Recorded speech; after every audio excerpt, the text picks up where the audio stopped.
पर सलाम उन पर, वो दानाए सुबुल ख़त्मुर रसुल मौलाए कुल, जिसने गुबारे राह को बख्शा फ़रोग़े वादी सीना। निगाहे इश्क़ व मस्ती में वही अव्वल वही आखिर, वही क़ुरान वही फ़ुरक़ान वही यासीन वही क़ाहा। इमामुल मुरसलीन रहमतुल लिल आलमीन हुज्जते हक़्क़ुल यक़ीन, इंतहाए मिनहाज आरफ़ीन अहमद मुजतबा मोहम्मद मुस्तफ़ा, कि जिनकी गुफ्तगू कलाम खुदा, जिनका हाथ यदुल्लाह, जिनका देखना नूर खुदा, जिनसे मोहब्बत मुकम्मल ईमान, वो सादिक वो अमीन, वो मुमलिकत खुदादाद के वाली, वो कलील लेकिन दुनिया की बहादुर तरीन फ़ौज के सिपाही सालार, वो शजी वो बहादुर वो सखी वो साबिर, वो बच्चों से मोहब्बत करने वाले, यतीमों के सर पर हाथ रखने वाले, ख़वातीन पर एहसान करने वाले, माजूरों से हमदर्दी करने वाले। इंसान तो इंसान, जानवर भी अपने दर्द की दवा उनके दर्द से पाते। ज़िंदगी का कौन सा ऐसा पहलू है जो मैं छेड़ूं और उसकी रहनुमाई हमें उनकी सीरत पाक से न मिले। पाक हस्ती की विलादत बासादत का महीना रबीउल अव्वल आ गया है। रबीउन नूर तमाम मोमिनीन को बहुत बहुत मुबारक। अस्सलाम वालेकुम। आप देख रहे हैं प्रोग्राम दो टोक, मैं हूं किरण नाज। आगाज़ करते हैं प्रोग्राम का। आज के फैसले से तो एक हो गया था खान साहब के खिलाफ जो तोशाखाना 2 का केस बनाया था, जिसमें मैक्सिमम 3.5-4 करोड़ रुपए की एक पर्सनल गेन की एलिगेशन लगी थी, वो केस तो नेब का खत्म हो गया। जहां तक कल कादर केस का ताल्लुक है, वो डिसीजन कैबिनेट का था, इसलिए इस जजमेंट के मुताबिक नहीं चलना चाहिए, खत्म होना चाहिए। एक और जुमा, एक और बड़ा फैसला, सुप्रीम कोर्ट ने 5 सिफर से नैब तरामीम बहाल कर दी हैं। तफसीली फैसले में नाजरीन सुप्रीम कोर्ट ने कहा है कि बानी पीटीआई साबित नहीं कर सके कि तरामीम गैर आईनी थी। उधर बानी तहरीक इंसाफ ने सुप्रीम कोर्ट के फैसले पर हुकूमत को NRO 2 मुबारक कहा है। साथ ही उनका कहना है कि आज मुझे खुशी मनानी चाहिए कि इस फैसले से तोशाखाना का नया केस फारिग हो गया है। अल-कादिर ट्रस्ट केस भी तकरीबन ख़त्म होने वाला है। इससे पहले सुप्रीम कोर्ट ने नैब तरामीम कलदम करार देने के खिलाफ अपीलों पर 6 जून को महफूज किया गया फैसला सुनाते हुए कहा कि चीफ जस्टिस और जजेस पार्लियामेंट के लिए गेट कीपर नहीं हो सकते। पार्लियामेंट और अदलिया का आइन में अपना अपना किरदार वाज़ेह है। 16 सफ़हात पर मुश्तमिल फैसला चीफ जस्टिस मिस्टर जस्टिस काजी फाइजीसा ने तहरीर किया है। मुत्तफ़िक़ा फैसले में कहा गया है कि नैब कानून साबिक़ आर्मी चीफ परवेज़ मुशर्रफ ने ज़बरदस्ती इक़्तिदार में आने के 34 दिन बाद बनाया गया था। मुशर्रफ दौर में बनाए गए कानून में लिखा गया कि नैब कानून का मकसद करप्शन का सद्देबाब है। जिन सियासतदानों या सियासी जमातों ने परवेज़ मुशर्रफ को ज्वाइन किया उन्हें बरी कर दिया गया। नैब कानून का असल मकसद सियासतदानों को सियासी इंतकाम या सियासी इंजीनियरिंग था। सुप्रीम कोर्ट ने करार दिया कि मौजूदा मुकदमे में तरामीम गैर आइनी होने से मुतल्लिक अदालत कायल नहीं हो सकी है। इन तरामीम में से बहुत सी तरामीम के मेहमार इमरान खान नियाजी और उनकी हुकूमत खुद थे। बानी पीटीआई ने नेक नियति से दरख्वास्त दायर नहीं की। जस्टिस अतहर मिनुल्लाह ने वफाकी हुकूमत की इंट्रा कोर्ट अपील मुस्तरद की है, ताहम अक्सरियती फैसले से इत्तेफाक किया है। इस केस का पस मंजर भी आपके सामने रखते हैं नाजरीन। मई 2022 जब पीडीएम हुकूमत ने नैब ऑर्डिनेंस में तरामीम मुतारिफ करवाई, उस वक्त के सदर डॉक्टर आरिफ अलवी ने उनकी मंजूरी नहीं दी, जिसके बाद इसे पार्लियामेंट के मुश्तरका इजलास में मंजूर और फिर नोटिफाई कर दिया गया। चीदा नैब तरामीम की बात करूं तो नैब 50 करोड़ से कम मालियत की खुर्द बुर्द की तहकीकात नहीं कर सकता। धोखाधड़ी मुकदमात की तहकीकात तभी कर सकता है नैब जब मुतासरीन 100 से जायद हों। नैब तरामीम में मुलजिम का ज़्यादा से ज़्यादा रिमांड 30 दिन तक बढ़ा दिया गया था। पीडीएम हुकूमत के दौरान की गई इन नैब तरामीम को बानी तहरीक इंसाफ ने सुप्रीम कोर्ट में चैलेंज किया और उस वक्त के चीफ जस्टिस उमर अता बंदियाल की सरबराही में 3 रुकनी बेंच ने 15 सितंबर 2023 को फैसला सुनाते हुए 10 में से 9 नैब तरामीम को कलअदम करार दे दिया था, जिसके बाद 17 अक्टूबर को वफाकी हुकूमत ने 3 रुकनी बेंच के फैसले के खिलाफ सुप्रीम कोर्ट में इंट्रा कोर्ट अपील दायर की।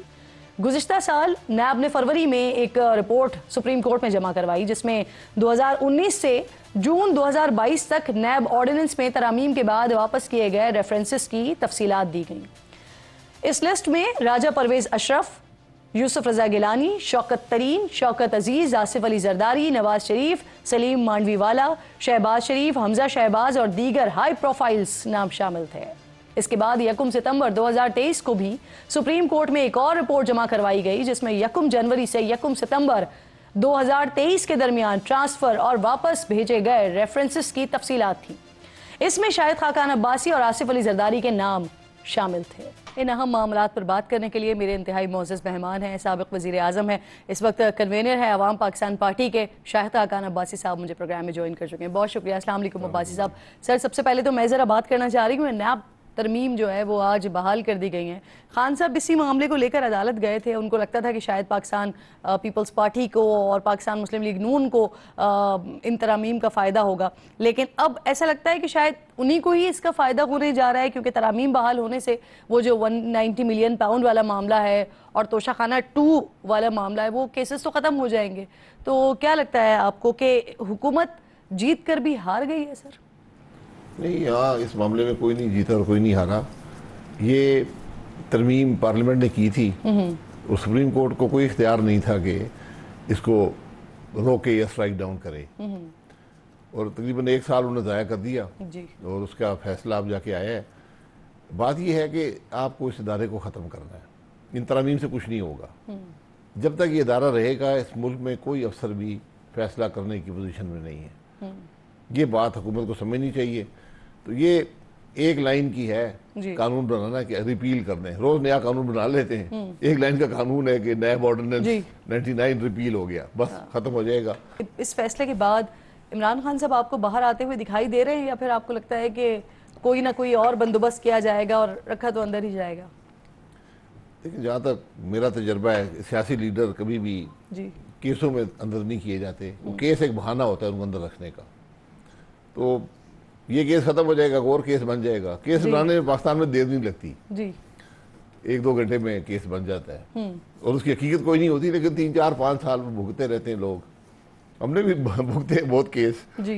मैं तकरीबन मजबूरी तो बस 17 साल मैंने नैब की अदालतों में गुजारे हैं जी। और कोई मुझे याद ही नहीं है, मैं 40-50 इन्वेस्टिगेशनें और इंक्वायरियाँ भुगती हैं, और सब झूठी। कोई उनमें हकीकत का रत्ती भर भी आंसर नहीं होता, लेकिन सिर्फ यह है कि आपको तंग करना है, आपको अंदर करना है जी।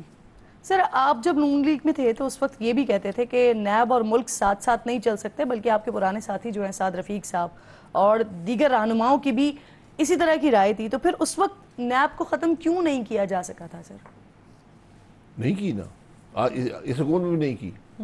सब कहते थे, मैं भी कहता था, मैं आज भी कहता हूँ जी, लेकिन नहीं की। इस दफ़ा तो वादा करके आए हैं कि हम ख़त्म करेंगे।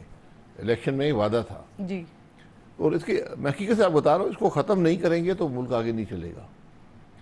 ये जो तासर है ना कि 50 करोड़ से कम है, 50 करोड़ ज़्यादा जी, ये इसका ये मतलब नहीं है कि आप 50 करोड़ से कम की करप्शन करेंगे तो आप बच जाएंगे। उसके दीगर कानून मौजूद हैं जिसमें उनको देखा जाएगा। नैब एक काला और अंधा कानून है, इसमें जो मिसयूज़ का बहुत बड़ा एलिमेंट है। तो अगर आप नैब का के कानून रखेंगे तो ये मामले तो अब्बासी साहब ख़त्म खुद कर नहीं सकते या करने की इजाज़त नहीं मिलती? इजाज़त नहीं मिलती तो घर चले जाएं। जब इजाज़त ना मिले, अगर आप वज़ीर आज़म हो, पार्लियामान में आपकी अक्सरियत हो, उसके बाद भी वज़ीर आज़म बनते हैं और आपको इजाज़त देनी, किससे इजाज़त देनी है? इजाज़त नहीं मिल रही तो इस्तीफ़ा दे, घर जाएं। तो आपने बतौर वज़ीर आज़म कोशिश की थी किसको? नैब तरामीम को ख़त्म करने की, नैब को ख़त्म करने की? नहीं, देखिए, नैब को जो मामला है ना, ये आपको कंसेंसस से ख़त्म करना है। उस दौर में 2013 से 17 तक एक पूरी कोशिश हुई, सब पार्टियों ने एग्री किया, इसकी कमेटी भी बनी, उसमें नेगोशिएशंस भी हुई, लेकिन इस पर आखिरी वक्त जब मियाँ साहब पे केस बन गया, वो पनामा वाला, तो ये वो सारे भाग गए कि अब नहीं होगी। उसके बाद इमरान खान साहब के दौर में भी एक कमेटी बनी, मैं अपोजिशन तरफ से उसका हिस्सा था, और वहाँ सब एग्री हुआ, बल्कि हमने अपनी तरामीम बनाकर उनको दी जी। फारूक नाइक साहब ने और मैंने, हमने एक बड़ी वसी तरामीम थी जिसको उनको दी, उनको कॉन्फिडेंस में कि भाई ये हमारी राय है जिससे ये कानून ठीक होगा। आप 35 तरामीम थी इस पे जी, मैं 30-40 थी जी। तो आप इस पे बहस कर लेते हैं नेगोशिएशन के लिए, और मैंने फारूक डायर साहब को मना भी किया कि इनको मत दें, ये इस्तेमाल करें, कहेंगे एनआरओ मांग रहे। 2 घंटे के बाद असेंबली के अंदर कहा जी एनआरओ मांग रहे, तो वो तरमीम भी वहीं की वहीं रह गई।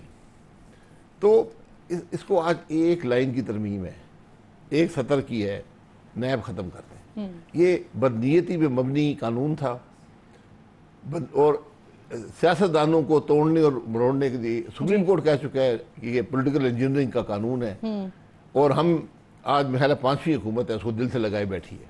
सही सही। तो जब ये भी नहीं कर सकते, अगर ये भी नहीं कर सकते तो फिर आपकी राय में घर चले जाएं। मेरा ख्याल है इजाजत। अब सर थोड़ा सा आगे बढ़ते हैं। कल ऑब्वियसली आपने DGISPR की प्रेस कॉन्फ्रेंस सुनी होगी, बड़ी इंपॉर्टेंट बात की। उन्होंने कह रहे हैं कि साबिक DGISI फैज़ हमीद ने सियासी अनासर के कहने पर आर्मी एक्ट की खिलाफ वर्जी की है। फैज़ हमीद का केस सर टॉप सिटी से ज़्यादा सियासी मामलात में मुदाखलत का बनता हुआ लग रहा है आपको? सर मुझे नहीं पता, ये आपने केस करना है किसी पर, फौज का जो कानून है जो आर्मी एक्ट की खिलाफवर्जी करता है जी। उसको आर्मी एक्ट के तहत ट्राई किया जाता है। एक फौज का एक समरी प्रोसीडिंग्स होती हैं कोर्ट मार्शल की जी, और उसमें फैसला हो जाता है, सज़ा हो जाती है। इससे पहले भी एक प्रेस कॉन्फ्रेंस हुई, उसमें कहा जी कि ये टॉप सिटी कोई इदारा है, उसमें कोई दबाव या करप्शन का मामला है और हम देखेंगे कि शायद उन्होंने कुछ और भी काम किए हुए हैं रिटायरमेंट के बाद।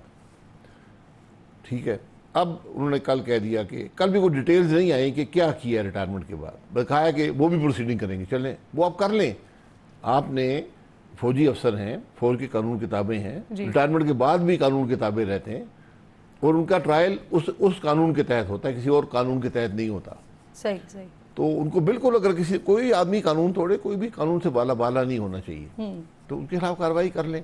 सर पिछले कुछ अरसे से इमरान खान साहब को बड़ा इस बात का खौफ कह लीजिए या उनको तशवीश रही है इस बात पे कि शायद मिलिट्री कोर्ट्स में उनका केस लेके जाएंगे, और कल DGISPR ने भी इस बात को खारिज इम्कान करार नहीं दिया। आपको लगता है कि मुमकिन है? और फिर ऑब्वियसली फिर इसके असरात भी होंगे, इसके रिजल्ट्स भी होंगे, वो क्या देख रहे हैं आप? देखिए, जिसने भी कानून तोड़ा है, अगर इमरान खान साहब ने आर्मी एक्ट की खिलाफवर्जी की है तो वो भी उसके तहत ट्राई हो सकते हैं जी। मतलब जो भी आप कानून तोड़ेंगे, हुकूमत का काम है चार्जेस लगाए और आपको प्रोसिक्यूट करे।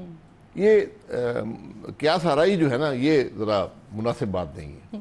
तो लगता है आपको मिलिट्री के कोर्ट्स में इजीली ये मामला चले जाएंगे? अब इमरान खान देखिए, मिलिट्री कोर्ट्स कोई नहीं है, आपको कोर्ट मार्शल करना पड़ता है, समरी प्रोसीडिंग्स हैं। स्टैंडिंग मिलिट्री कोर्ट्स मेरी नॉलेज में कम से कम मौजूद नहीं है। तो अब इमरान खान साहब ने अगर आर्मी एक्ट की वायलेशन की है, अगर कोई और कानून तोड़ा है तो सिविल कोर्ट्स मौजूद हैं जी। आर्मी एक्ट की वायलेशन की है तो वो भी कोर्ट मार्शल हो सकते हैं, ये भी कानून के अंदर मौजूद है।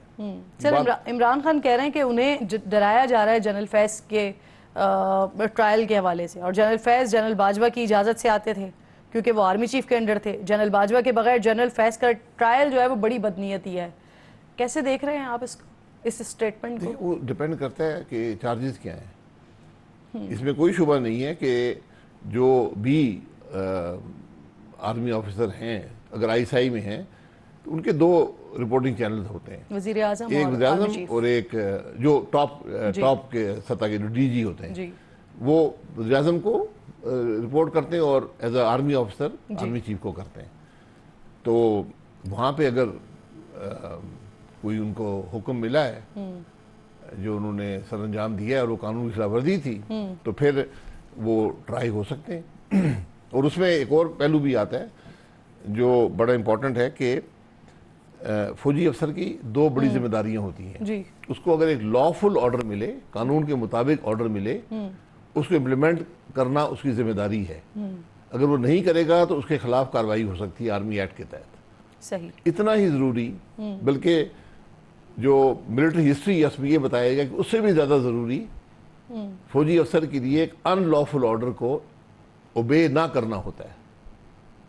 अगर वो एक अनलॉफुल ऑर्डर को ओबे करेगा तो उसके खिलाफ कार्रवाई होगी। सही। जो इसकी जो मिसाल जो सबसे बड़ी है जी। कि जब सेकेंड वर्ल्ड वॉर ख़त्म हुई तो जो जनरल्स थे जर्मन आर्मी के, उन्होंने ट्रायल हुआ था, न्यूरमबर्ग ट्रायल्स हुए थे, उन्होंने ये प्ली ली थी कि हमें हिटलर ने ऑर्डर दिया था। तो ये सबसे वहाँ हाईलाइट हुआ था कि वो अनलॉफुल ऑर्डर्स आपको ओबे ना करना आपकी जिम्मेदारी थी, आपने ओबे करके कानून भी तोड़ा है और आप जिम्मेदार भी बने। ऑर्डर चाहे कोई भी दे, लेकिन ऑर्डर तो सुपीरियर अफसर से आता है ना जी। तो इसलिए अनलॉफुल ऑर्डर देना भी क्राइम है, अनलॉफुल ऑर्डर को ओबे करना भी क्राइम है। सही। तो सर अब कल हनीफ अब्बासी साहब ने भी वादा माफ गवाह बनने के हवाले से काफ़ी सारी बातें की हैं। वो कह रहे हैं कि कई सारे वादा माफ गवाह तैयार हो गए हैं आपके खिलाफ, इमरान खान के लिए ही वो कह रहे थे। तो आपको लगता है फैज़ हमीद वादा माफ गवाह बन जाएंगे? आपको ऐसा नजर आ रहा है? वादा माफ गवाहों पे जो केस होते हैं ना कमजोर होते हैं, ये बुनियादी बात होती है जी। तो बहरहाल हमारी तारीख वादा माफ गवाहों से भरी हुई है। तो वादा माफ गवाह को अगर जरूरत पड़ गई है तो फिर केस आपका कमजोर है। मेरी ये ख्याल होगा कि उसमें शहादतें जो हैं, और फिर ये जो मिलिट्री कोर्ट्स में भी, जो मैं इसका एक्सपर्ट नहीं हूँ कि क्या कानूनी शहादत का इतलाक होता है या नहीं होता, जो मेरी अंडरस्टैंडिंग है कि नहीं होता।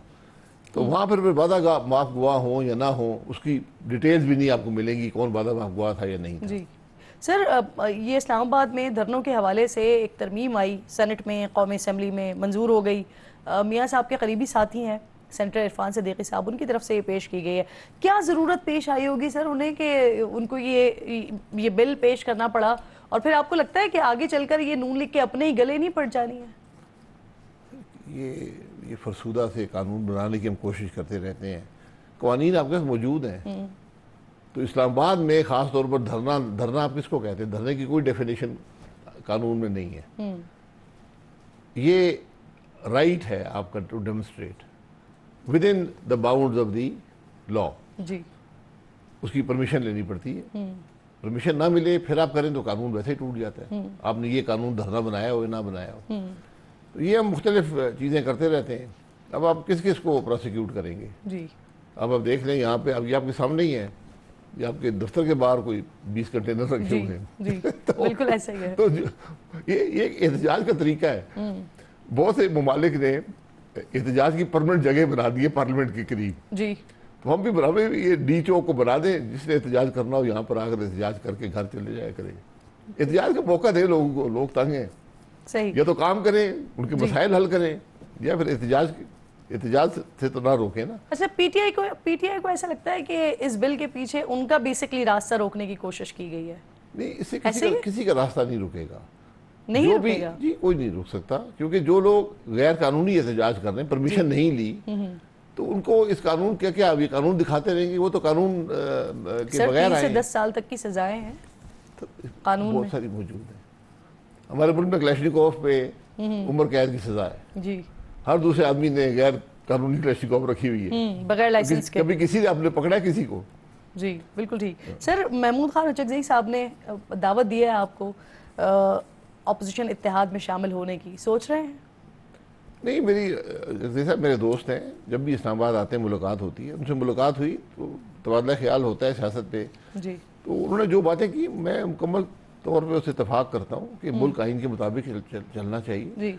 और आज पॉलिटिकल लीडरशिप इकट्ठी बैठे और आगे का रास्ता तलाश करे। इसे मुज़ाकरात की ज़रूरत है, मुज़ाकरात फरीक में होते हैं।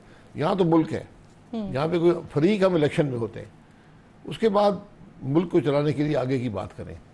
तहरीके तहफ़्फ़ुज़ आइन पाकिस्तान का हिस्सा बन सकते हैं आप? नहीं, मैंने उनसे कहा था कि हम तो नई जमात हैं, तो हम आपकी बात से मुकम्मल इत्तेफाक करते हैं कि आइन पर भी और मुल्क को आगे बढ़ाने के लिए भी जो आपकी कोशिश है, ये कोशिश जमात इस्लामी भी कर रही है, मौलाना फजल रहमान साहब भी कर रहे हैं। लेकिन तहरीक का हिस्सा नहीं बनेंगे? नहीं, तहरीक में हम शामिल नहीं हैं। वो मैंने कहा था मैं जमात से मुशावरत कर लूँगा, लेकिन शायद अभी हमारे लिए कबल अज़ वक्त है। सही। सर, अख्तर मेंगल साहब ने पार्लियामेंट से इस्तीफ़े का ऐलान किया है, कैसे देख रहे हैं आप इस मामले को? अदम एतमाद किया है उन्होंने, इसका क्या नतीजा देख रहे हैं? और सबसे इम्पोर्टेंट ये कि फैसला साजों को फ़र्क पड़ता है इससे? फैसला साज कौन है? मेरे ख्याल में अवाम फैसला साज होने चाहिए। फैसले की ओर से करवा रहे हैं तो मसला ही होगा। मुझसे बेहतर आप जानते हैं फिर भी। नहीं, यही तो सारे मसला है। मेंगल साहब पुराने सियासतदान हैं, उनका एक मुकाम है बलूचिस्तान की सियासत में, सरदार भी हैं और अवाम के नुमाइंदे भी हैं जी। ये दो अहम उनके पास जिम्मेदारियां हैं। और वो हमेशा ये मैंने उनको कहते सुना है कि वो कहते थे कि भाई हम अपने जो नौजवान हैं ना जी, वो अपना हक मांगते हैं, वो एक बेहतर मुस्तकबिल चाहते हैं। वो जब बात करते हैं तो हमारे पास जवाब नहीं होता। इसलिए उन्होंने असेंबली में यही कहा कि मैं यहाँ पर तो बात करने का मौका भी नहीं है, तो मैं अपना वक्त यहाँ क्यों ज़ाया करूँ, मैं जाकर उनके साथ बैठ जाता हूँ, मैं उनके एहतजाज का हिस्सा बन जाता हूँ, बजाय इसके कि यहाँ इस फरसुदा निज़ाम में मैं बैठूँ। इसके अंदर बुनियादी बात यह है कि आप बलूचिस्तान के लोगों की बात सुने, उनको बोलने का मौका दें, उनकी बात सुने, उनकी राय का एहतराम करें, इलेक्शन में जो मैंडेट देते हैं उसका एहतराम करें। ये इलेक्शन चोरी नहीं होनी चाहिए। ये इस पाकिस्तान की हर खराबी, आप मुआशी हो, सियासी हो, सिक्योरिटी की हो, उसकी बुनियाद आप इलेक्शन में खराबी में देखेंगे। बहुत शुक्रिया आपका। शाहिद खाकान अब्बासी साहब साथ मौजूद थे, अहम मौज़ूआत पर गुफ्तगू हो रही थी। एक छोटा सा ब्रेक लेंगे नाज़रीन। ब्रेक के बाद जब वापस आएंगे तो क्योंकि आज यौम दिफा है तो आपको लेकर चलेंगे LOC पर, और वहाँ किस तरह से होती है मामूलात ज़िंदगी, जवानों की ज़िंदगी दिखाएंगे आपको ब्रेक के बाद। प्रोग्राम में एक बार फिर आपको खुशामदीद कहती हूँ नाज़रीन। यौम दिफाए पाकिस्तान, यौम शहदाए पाकिस्तान की मुनासबत से आज मैं और मेरी टीम पहुँचे हैं एक्चुअल लाइन ऑफ कंट्रोल पर। मेरे बैकग्राउंड में आपको ये कश्मीर की खूबसूरत हसीन वादियाँ नज़र आ रही होंगी, लेकिन जब हम आगे जाएंगे तो हमें पता चलेगा कि ये हमारे लिए सोचने के लिए, देखने के लिए, यहाँ वक्त गुजारने के लिए, ताज़ा फ़ज़ाओं में सांस लेने के लिए तो बड़ी खूबसूरत जगह है। लेकिन जो अगले मोर्चों पे पाक फ़ौज के जवान हैं, पाक फ़ौज के अफसरान हैं, वो कैसे अपनी ज़िंदगी गुजारते हैं। एक वो था यौम दिफा का दिन, 6 सितंबर 1965 का दिन, कि जिसको हम कभी नहीं भूलेंगे। अपने शोहदा को हम कभी नहीं भूलेंगे, अपने नाकाबिल तस्खीर दिफा को हम कभी नहीं भूलेंगे। और एक वो दिफा है जो हर लम्हा, हर घड़ी, हर वक्त, साल के 12 महीने, सख्त से सख्त मौसम, वो चाहे सियाचन की बर्फ़पोश पहाड़ियाँ हों, या चाहे जून जुलाई का सख्त तरीन मौसम हो, या चाहे ख़ज़ा हो, चाहे बहार हो, लेकिन ये दफ़ा हम वक्त, साल के 12 महीने और 24 घंटे और एक एक मिनट, एक एक लम्हा वो दिफा होता रहता है। मैं आपको लेकर चलूँगी उन अगले मोर्चों की जानिब, वहाँ पर जो पाक फ़ौज के जवान और अफसरान मौजूद हैं। आज उनके साथ सारा दिन गुजारेंगे। आज देखेंगे कि जब हम अपने घरों में सुकून से सोते हैं, सुकून से रहते हैं, तो ये इस वतन अज़ीज़ के बेटे अपनी जानों को कुर्बान करने के लिए शहादत के जज्बे से सरशार होकर किस तरह से दिन में भी और रात में भी हिफाजत पर मामूर होते हैं। आइए मेरे साथ।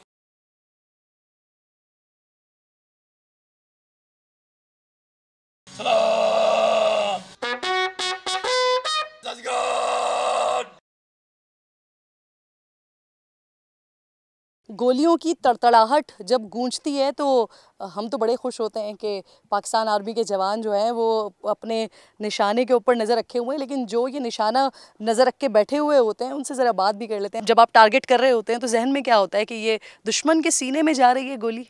जी मैं बिल्कुल, हमारा यही एम होता है कि ये आगे हमारा दुश्मन खड़ा है, तो हमारा मिशन में यही होता है कि अगर हम टारगेट करेंगे तो हम दुश्मन को भी कलेक्ट कर सकेंगे। हम यहाँ पर आए हुए हैं 6 सितंबर की मुनासिबत से, और जब हम सोचते हैं उस दिन के, हम अपने शोहदा को याद करते हैं, जवानों को याद करते हैं, तो यकीनन हर जवान के जहन में और दिल में ये बात आती होगी कि कभी ऐसा मौका मिले तो हम भी अपने आप को वतन के लिए ऐसे ही पेश करें। आता है ऐसा कुछ जहन में? क्या सोचते हैं 6 सितंबर के हवाले से?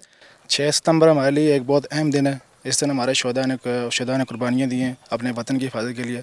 हर जवान का ड्रीम होता है कि वो उसके लिए ये मौका आए, जिस तरह हम अपने शोहदा को आज 6 सितंबर के दिन याद करते हैं, कल हमें भी कोई इस तरह याद करे। अच्छा नाज़रीन, हम ये जानते हैं कि LOC के आसपास जो आबादी होती है, जो घर होते हैं, वहाँ उमूमन हर घर में ही कोई ना कोई फ़ौजी अफसर, फ़ौजी जवान मौजूद होता है। तो फिर अगर इसको आप ब्रॉडर पर्सपेक्टिव में देखें तो इसी तरह से LOC के आसपास हर घर में कहीं ना कहीं कोई ना कोई शहीद मौजूद होता है। यौम शहदा भी मना रहे हैं, यौम दिफा भी मना रहे हैं, तो फिर जो हमारा फ़ख्र है, हमारा गुरूर है, हमारा असासा है, यानी हमारे शहदा हैं, उनकी फ़ैमिलीज़ को हम कैसे भूल सकते हैं। मेरे साथ मौजूद हैं। अस्सलाम वालेकुम। वालेकुम सलाम। सबसे पहले तो हमारी तरफ से एक बार फिर सलाम कबूल कीजिए, खिराज अक़ीदत, खिराज तहसीन कबूल कीजिए। ज़रा मुझे बताइएगा, आपका कौन प्यारा जो है वो इस वतन पर कुर्बान हुआ है? मेरा नाम मोहम्मद आज़म है। मेरा बेटा साजिद आज़म शहीद, जो कि वज़ीरिस्तान ऑपरेशन के दौरान में शहीद हुआ है दुश्मन से लड़ते हुए। तो ये बहुत दलेर बेटा था मेरा। और मेरे 4 बेटे थे। 4 बेटों में से मैं जो 2 बेटे हैं वो मेरे फ़ौज में नहीं जा सके, कोई डॉक्टरी प्रॉब्लम की वजह से। बाकी 2 बेटे मेरे फ़ौज में। तो एक बेटा मेरा जो शहीद हुआ है ना, तो इसको मतलब बहुत शौक़ था आर्मी में जाने का ना, बचपन से ही। तो बचपन से इसने बहुत काटे वगैरह दूसरा तीसरा इसने सीखा कि मैं फ़ौज में जाऊँगा, मुल्क की हिफाजत करूँगा। मेरी फैमिली के जो है ना, ये 4 शहीद हैं। एक मेरे चाचू हैं जो कि 1971 में शहीद हुए हैं, और दूसरा मेरा भाई है 2013 में शहीद हुआ है। और सर ये आप माशाल्लाह 4 शहदा आप कह रहे हैं कि आपके घर में मौजूद हैं, और आज भी क्या बाकी लोग भी इसी तरह से जज्बा शहादत से सरशार हैं? हमारे लोग, हमारा गाँव जो है ना, वो एक फौजी गाँव कहलाता है। अच्छा। हाँ, उसमें ज़्यादातर 90% जो है ना, ये लोग फौजी हैं। आपके घर से कौन भाई? आपके भाई शहीद हुए हैं, और किस तरह शहीद हुए, कहाँ पर? ये बॉर्डर पर शहीद हुए, कारगिल जंग में। कारगिल जंग में शहीद हुए हैं। सही। कौन शहीद हुआ आपका प्यारा? हमारा बेटा सर। आपका बेटा। आज सर बहुत बड़ा दिन है, आज यौम शहदा है, यौम दिफा है। कोई मैसेज देना चाहेंगे? क्योंकि जो आप मैसेज देंगे ना दुश्मन को, वो दुश्मन के ऊपर हैबत तारी करेगा सर। तो हमें फ़ख्र है कि बेटा जो ना वो बचपन से जो उसका शौक़ था, तो जब वो तालीम हासिल कर रहा था, उसने कहा कि मैं फ़ौज में जाऊंगा। मैंने ठीक। तो मैट्रिक उसने किया, मैंने कहा आगे तुम तालीम हासिल करो। कहता क्या जो ना हमारा खर्चा बर्दाश्त नहीं कर सकते, लिहाजा मुझे यहाँ तक ही रहने दो, मैं फ़ौज में जाऊँगा। तो इंशाल्लाह हमारा ये शौक़ क्या कि जो ना उधर अगर वतन की हिफाजत करते हुए मैं शहीद हो जाऊँ, तो हमें फ़ख्र है कि उसके दिल में ये था, जज्बा था, उसका फ़ख्र था, उसका ख्वाब था, और ये उसका ख्वाब भी पूरा हो गया, शहादत के रुतबे को पहुँच गया वो। बहुत शुक्रिया। इम्तियाज़ साहब मेरे साथ मौजूद हैं, जो इस वक्त भी एक तकलीफ़ में है, एक अजियत में है। कैसे कि जब वो फील्ड पर थे, अपनी ड्यूटी पर थे, उनके साथ क्या वाक़या हुआ कि जिसके बाद आज भी वो उस तकलीफ़ को फ़ील करते हैं, लेकिन जो उनका जज्बा है ना, वो कम नहीं हुआ है। इम्तियाज़ साहब अस्सलाम वालेकुम। सर क्या हुआ था आपके साथ? मैं वादिया तीरा रजगाल सेक्टर में था, तो वहाँ मामूर ड्यूटी पर था। तो बर्फ़ पड़ी हुई थी, इतनी मुश्किलात हालात थे। पाकिस्तान की मर्ग भी सरहद है जहाँ पर मैं ड्यूटी पर मामूर था, और मैं कश्मीर का रहने वाला हूँ। ठीक हो गया। तो हम जो ना एक पार्टी हम नीचे उतर रहे थे, बटालियन में जा रहे थे, तो बर्फ़ इतनी शदीद थी कि जो ना चलना बहुत मुश्किल हो रहा था। तो उस बर्फ़ पर हम नीचे उतरे हैं, तो वहाँ मेरा पाँव स्लिप हुआ, और पाँव स्लिप हो जाने की वजह से मेरे साथ वाक़या पेश आया, जिसकी वजह से मेरे कमर की डिस्कें और गर्दन की डिस्कें डैमेज हैं। और अभी भी इंशाल्लाह हम पाक आर्मी के साथ हैं, और अभी भी वही जज्बा है, वही कहानी है, और इंशाल्लाह जब तक इस जिस्म में सांस है उस टाइम तक पाकिस्तान आर्मी के साथ रहें। वाह। कश्मीर की हसीन वादियों में जब मैं और आप अपने अपने शहरों में ज़रा गर्मी से एग्जॉस्ट हो जाते हैं, या कुछ रूटीन चेंज करने का सोचते हैं, तो फिर हम आते हैं इन हसीन वादियों में। लेकिन अभी जहाँ मैं आपको लेकर जा रही हूँ ना, वो मेरी और आपकी रूटीन को बेहतर रखने के लिए, मेरे और आपके अमन व अमान को बेहतर रखने के लिए, मेरे और आपके सुकून को बेहतर रखने के लिए, मेरे और आपके दिन और रात को पुरअमन रखने के लिए वो कहाँ होते हैं, वो कहाँ अपना दिन अपनी रात गुजार रहे होते हैं। ज़रा आइए मेरे साथ और देखिए वो जगह कि जहाँ पर इस कौम के बेटे हम वक्त अपना फ़र्ज़ अदा कर रहे होते हैं। सर्दी हो, गर्मी हो, ख़ज़ा हो, बहार हो, बर्फ़बारी हो रही हो, ये वेपन और इस वेपन के साथ ये सिपाही, ये पाक फ़ौज का जवान, ये इस कौम का बेटा यहाँ पर हम वक्त मौजूद होता है। जी बिल्कुल, हम यहाँ पे मौजूद होते हैं और भरपूर तरीके से हम ड्यूटी सर अंजाम देते हैं। घर याद आता है वैसे? हाँ, घर तो याद आता है। हाँ। लेकिन घर से ज़्यादा अजीज़ हमें अपना वतन है। वाह, हमें अपने वतन से प्यार है। वाह, तो हमारा वतन है तो हम हैं, तो हमारे और घर हमारे हैं। घर वाले भी। वाह सर, बहुत खूबसूरत, बहुत शुक्रिया। ये वो इत्मीनान है, ये वो सुकून है। आपने सुना कि उन्होंने क्या कहा कि वो घर नहीं, उससे ज़्यादा ये ज़मीन है, ये मिट्टी है, ये वतन है, तो मैं हूँ, आप हैं और हमारे घर हैं।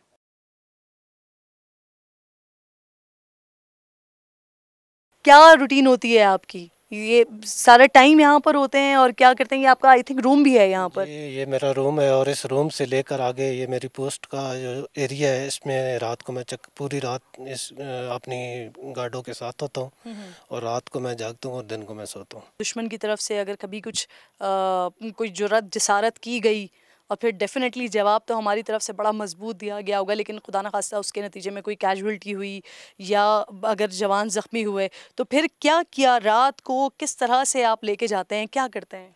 अगर कोई इस तरह का वाक़या हो जाए तो हमारे पास इधर टीचर मौजूद है और फर्स्ट एड हमारे पास मौजूद है। सबसे पहले तो हम उसका ब्लड जो है वो उसको रोकते हैं। उसके बाद ये साथ ही हमारे कंपनी हेडक्वार्टर में नर्सिंग मौजूद है, तो उसके पास भिजवा देते हैं और वो फिर उधर से एम्बुलेंस नीचे ले जाती है। और इन्हीं पुरखतर रास्तों से जवान जो हैं वो स्ट्रेचर को उठा के या स्ट्रेचर पे उठा के ले जाते हैं या बंदे को कंधे पे भी उठा के हम ले जा सकते हैं।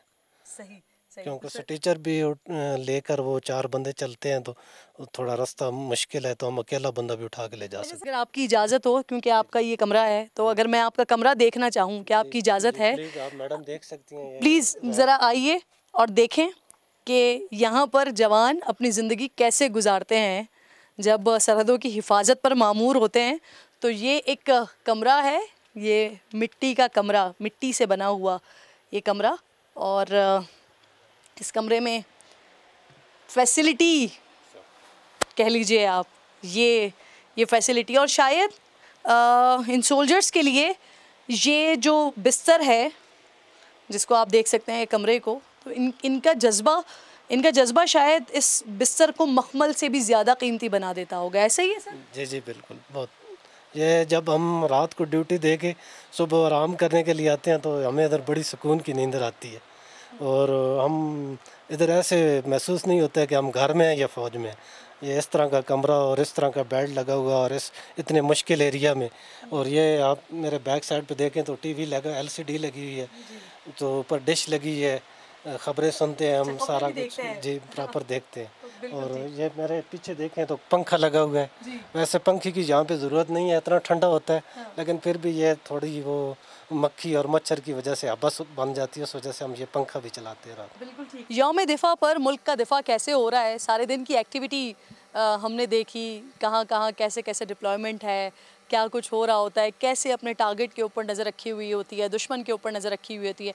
अब ये रात का पहर है और रात के इस पहर आपको मेरे सामने ये जवान दिखाई दे रहे हैं जो मुकम्मल तैयार हैं, और वो क्या करेंगे इनसे ही पूछेंगे। अस्सलाम वालेकुम सर, कैसे हैं आप? अल्हम्दुलिल्लाह, पेट्रोलिंग कमांडर हमारे साथ मौजूद हैं। सर क्या रूटीन होती है आप लोगों की, क्या कर रहे होते हैं यहाँ पर?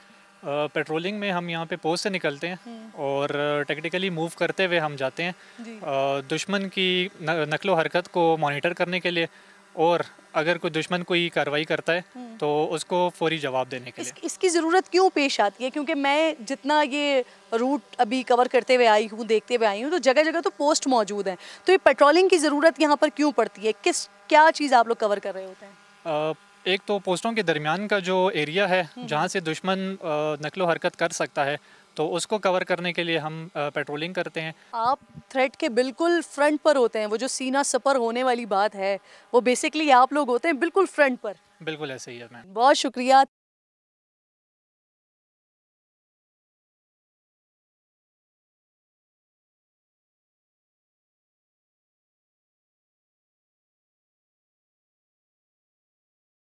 नाज़रीन, आज मैं वैसे बहुत करीब से LOC को इस वक्त कवर कर रही हूँ। जो पीछे आपको मेरे बरक़ी कुमकुम नज़र आ रहे हैं ना, जो शायद आपको लग रहा है कि पहाड़ों की खूबसूरती के लिए लगाए हुए हैं, तो ये किस लिए लगाए हुए हैं? मेरे साथ कंपनी कमांडर मेजर तलहा मौजूद हैं उनसे ज़रा पूछते हैं कि ये क्या है, ये बरक़ी कुमकुमे हैं, ये सजावट है, ये यौम दिफ़ा मनाया जा रहा है या फिर ये दिफ़ा के लिए कुछ बनाया हुआ है क्या? अच्छा मैम, सबसे पहले लाइन ऑफ कंट्रोल का बताता हूँ कि यहाँ से सिर्फ 250 मीटर्स अवे है, चूँकि वो डेप्थ एरिया है, यहाँ से अभी डायरेक्टली नहीं देख पाएंगे।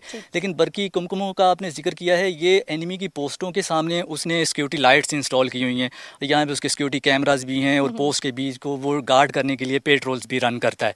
और इसके अलावा एनिमी का डिफेंस इन्हीं लाइट्स के अंदर है। मेनली हम अपने डिफेंस को ऐसे टेकअप करते हैं कि इन बंकर्स के अंदर हमने वेपन ले किए हुए हैं, हमारा ammunition all the time ready है, with no friction of time we can respond to enemy, और ये हमारी डेली की रूटीन यहाँ पे होती है। अच्छा सर, जो फील्ड पे मौजूद है ना, आप हैं, आपके जवान हैं, आप तो इस चीज़ को बहुत अच्छे से अंडरस्टैंड करते हैं ना। आपको पता है कभी कभी ऐसा भी होता होगा कि आपका दिल चाह भी रहा होता होगा, तब भी आपके लिए प्रायोरिटी यही जगह होती होगी। लेकिन फैमिली में डेफिनेटली आपका भी उसी तरह से सारा सिस्टम होता है जैसे एक सिविलियन का होता है, शादियां भी होती हैं, घर में कोई इमरजेंसी भी हो जाती है। घर वाले इस चीज़ को कैसे अंडरस्टैंड करते हैं? एग्जैक्टली, जब मैं फ़ौज को ज्वाइन कर चुका हूँ तो उन्हें पता है मेरी लिमिटेशंस क्या हैं। मेरा यहाँ पे बॉर्डर पे अवेलेबल होना मैंडेटरी है, मोर इम्पोर्टेंट है। तो मैंने ये देखा कि वो बहुत सारे इवेंट्स को मेरे बगैर भी कवर कर लेते हैं, मैनेज कर लेते हैं। उनका भी मोरल ऐसा ही है जैसे बीइंग अ सोल्जर मेरा मोरल है।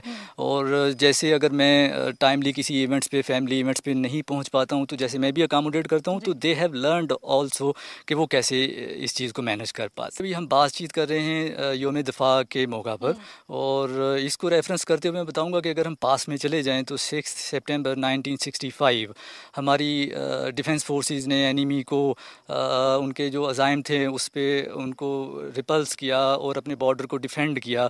तो ये एक मैसेज उनके लिए काफ़ी है कि हम एवरी टाइम एवरी डे ऐसे ही रेडी हैं जैसे 1965 में रिस्पॉन्ड किया था। यौम दिफ़ा, यौम शोहदा की मुनासिबत से पाक फ़ौज के साथ लाइन ऑफ कंट्रोल पर आज एक दिन गुजारा है, और इससे अंदाज़ा हुआ है कि क्यों दुश्मन पर इतनी हैबत तारी है पाक फ़ौज की, क्योंकि ये जवान सीना सपर दुश्मन की आंखों में आंखें डाले खड़े हैं कि आके तो दिखाइए, अपनी मर्ज़ी से आएंगे लेकिन फिर जाएंगे आप हमारी मर्ज़ी से, और जाएंगे भी या नहीं जाएंगे ये भी फिर हमारी फ़ौज डिसाइड करेगी। आज नाज़रीन इतना अहम दिन, इतना बड़ा दिन है, इस अज़म का हम भी इयादा करते हैं कि जब भी कभी इस वतन को, इस मिट्टी को, इस पाक फ़ौज को, पाकिस्तान की आवाम की ज़रूरत पड़ी तो हम भी इस फ़ौज के साथ कंधे से कंधा मिलाए खड़े होंगे। पाकिस्तान जिंदाबाद, पाक फ़ौज पाइंदाबाद। इंशाल्लाह आपसे मुलाकात होगी कल। अपना और अपने मुल्क का ख़ास ख्याल रखिए। फ़लस्तीन को अपनी दुआओं में याद रखिए। अल्लाह निगहबान।